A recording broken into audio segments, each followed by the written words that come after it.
It's hot, it's humid, it's training camp. We're in Detroit, Michigan to kick off my training camp tour. Never would have thought this would have happened a couple of years ago, because I always like to be in a relevant place day one. That relevant place in 2023, Detroit, Michigan. And I'll start my takeaways there with an overarching thing that was noticeable when I was out there on the practice field. It's how efficient the Lions operation looks.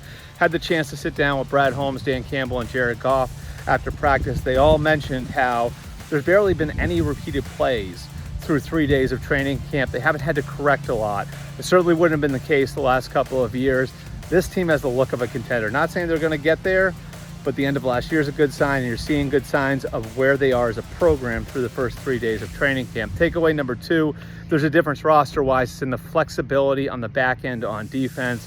They've got a handful of guys who've got corner safety flexibility, and C.J. Gardner-Johnson, Cam Sutton, Brian Branch, and Kirby Joseph. That should allow coordinator Aaron Glenn to be more flexible and make the Lions more difficult for offenses to deal with. Takeaway number three, if there's a breakout star coming, keep an eye on third-year man Derrick Barnes, the linebacker out of Purdue. When they drafted him 2 years ago, they knew he was raw, but they also felt like he had a really high athletic ceiling, and you're starting to see that now. They think he could be a difference maker for the defense in 2023.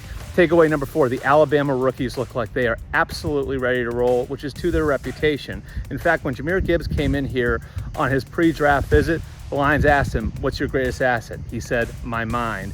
And Brian Branch, the second-round pick out of Bama, one of Nick Saban's favorite players because of his flexibility to play different positions, because of how smart he is.